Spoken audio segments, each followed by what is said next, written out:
Ei pessoal, meu nome é Gabriele e junto com Leonardo Alves produzimos essa aula sobre o músculo pterigóide lateral. Vamos começar?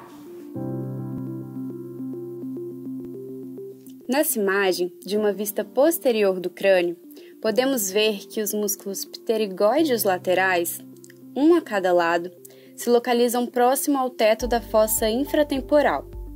Para quem não se lembra, a fossa infratemporal é o espaço situado entre a lâmina lateral do processo pterigóide e o ramo da mandíbula. O entendimento dessa região é fundamental para compreender as relações do músculo pterigóide lateral, e é por isso que eu sugiro que você relembre a fossa infratemporal antes de continuar o vídeo. Nessa vista lateral do crânio, onde uma parte do ramo da mandíbula e do arco zigomático foram retirados, podemos ver um músculo pterigóide lateral na fossa infratemporal. Observe que ele é um músculo de formato quadrilátero, curto, porém espesso. Também podemos notar que suas fibras possuem uma direção horizontal e que elas estão divididas em dois feixes, a cabeça superior e a cabeça inferior do músculo pterigóide lateral. As principais relações anatômicas do músculo pterigóide lateral acontecem com o conteúdo neurovascular da fossa infratemporal. Nessa imagem de um corte frontal da cabeça, podemos identificar a fossa infratemporal, seus limites e parte de seu conteúdo. Caso você não se lembre, sugiro pausar o vídeo para identificar as principais estruturas anatômicas, como por exemplo, o ramo da mandíbula, a face infratemporal da asa maior do osso esfenoide, o músculo pterigóide medial, a artéria maxilar e o nervo mandibular, além, é claro, das cabeças superior e inferior do músculo pterigóide lateral. É possível observar que o músculo pterigóide lateral se relaciona medialmente com o nervo mandibular e mais inferiormente com os nervos lingual e alveolar inferior. Medialmente, ele também se relaciona com o feixe profundo do músculo pterigóide medial. Lateralmente, as principais relações do músculo pterigóide lateral são com o tendão do músculo temporal, o ramo da mandíbula e a artéria maxilar. Identifique também o nervo bucal, que passa entre as cabeças superior e inferior do músculo pterigóide lateral. Vamos ver novamente essas relações anatômicas, agora em uma vista lateral da fossa infratemporal. Primeiro, vamos identificar as cabeças superior e inferior do músculo pterigóide lateral. Observe que passando profundamente ao músculo, temos o nervo alveolar inferior, o nervo lingual e a extremidade superior do feixe profundo do músculo pterigóide medial. Temos também o nervo mandibular, mas como ele é mais superior, nessa imagem o nervo está completamente recoberto pelo músculo pterigóide lateral. Já lateralmente ao músculo pterigóide lateral temos a artéria maxilar e os ramos de sua segunda parte, além do plexo venoso pterigóide, que não foi representado nessa figura. Uma outra importante relação anatômica é o nervo bucal, que passa entre as cabeças superior e inferior do músculo pterigóide lateral. Na prática clínica do cirurgião dentista, essas estruturas anatômicas só poderão ser vistas através de exames de imagem, e é por isso que eu trouxe algumas dessas imagens para vocês. Para ficar mais fácil, vamos começar comparando essa secção transversal do músculo pterigóide lateral em uma ressonância magnética e em uma peça anatômica. Nesses exames, é mais complicado identificar as estruturas, mas aqui vão algumas dicas. Comece identificando as estruturas ósseas. Nessa imagem, vemos o côndilo da mandíbula e o processo coronoide. Passe agora para os músculos. Aqui, visualizamos o músculo pterigóide lateral e o músculo temporal.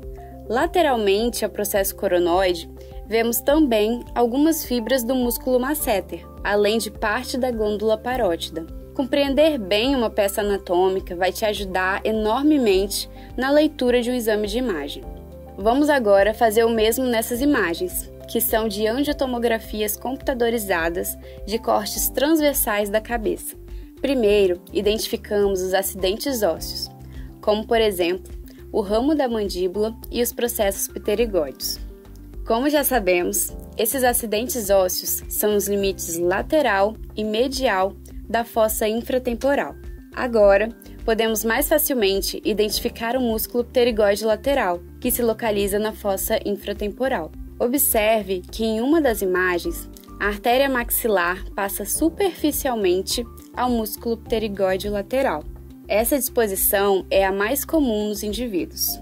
Todavia, uma variação anatômica muito frequente é a artéria maxilar passar profundamente ao músculo pterigóide lateral, como vemos nessa outra imagem. Isso não traz nenhuma implicação clínica relevante para o paciente, a não ser nos procedimentos cirúrgicos realizados na fossa infratemporal. Como vimos, o músculo pterigóide lateral se localiza profundamente na fossa infratemporal, e isso dificulta em muito a sua palpação. Caso queira saber um pouco mais sobre a palpação desse músculo, utilize o QR Code ao lado. Para o cirurgião dentista, é muito importante compreender a direção das fibras do músculo pterigóide lateral, a sua origem e a sua inserção, pois isso vai ser muito importante para a gente compreender a movimentação da mandíbula durante a mastigação. Então, vamos começar? Nessa peça anatômica de um corte sagital que passa pela fossa infratemporal e pela articulação temporomandibular, podemos observar que a maior parte das fibras da cabeça inferior do músculo pterigóide lateral se insere na fóvea pterigóide do processo condilar da mandíbula. Já a maioria das fibras da cabeça superior do músculo pterigóide lateral se insere no disco da ATM, além de algumas fibras também se inserirem na fóvea pterigóide e na cápsula da ATM. Sugiro que você pause o vídeo e observe bem detalhadamente essa imagem. Estudos recentes demonstraram também que parte das fibras do músculo pterigóide lateral também se insere na face medial do côndilo da mandíbula. Quanto à origem, que é o ponto fixo do músculo durante o movimento, as fibras da cabeça superior do músculo pterigóide lateral originam-se na crista infratemporal e na face infratemporal da asa maior do esfenoide.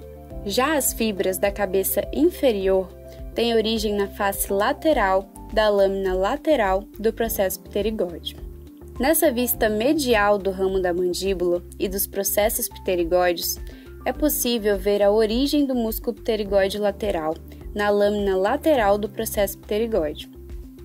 Podemos ver também a sua inserção, que é no disco da ATM, na fóvea pterigóide e na face medial do côndilo. Agora que já sabemos a origem e a inserção, vamos observar nesse corte transversal da cabeça, que passa pelo côndilo da mandíbula e pelos processos pterigóides, a direção das fibras do músculo pterigóide lateral. Partindo da mandíbula, que é o ponto móvel durante os movimentos da mastigação, vemos que as fibras do músculo pterigóide lateral se dirigem de posterior para anterior e de lateral para medial. Assim, quando os músculos pterigóides laterais dos dois lados se contraem, a direção póstero-anterior de suas fibras tracionam a mandíbula para frente, movimento que denominamos de protrusão da mandíbula. O músculo pterigóide lateral é o principal músculo responsável por essa ação. Além disso, a contração dessas fibras também promovem a rotação do processo condilar, ocasionando um movimento de abaixamento da mandíbula. Já a direção de suas fibras, de lateral para medial, produz um movimento que denominamos de lateralidade da mandíbula. Mas fique atento, na lateralidade, apenas um dos músculos se contrai. Por exemplo, quando movimentamos a mandíbula para o lado esquerdo, é o músculo pterigóide lateral do lado direito que se contrai e puxa a mandíbula para o lado esquerdo. Quanto à vascularização, o músculo pterigóide lateral é irrigado por delgados ramos oriundos da segunda parte da artéria maxilar. Já a drenagem venosa é feita diretamente para as veias do plexo venoso pterigóide. Já a inervação é feita pelo nervo pterigóide lateral, um ramo do nervo mandibular, que geralmente se origina junto com o nervo bucal. É isso, pessoal. Espero que tenham gostado da nossa aula. Caso ainda tenha alguma dúvida, é só deixar aqui nos comentários. Até mais!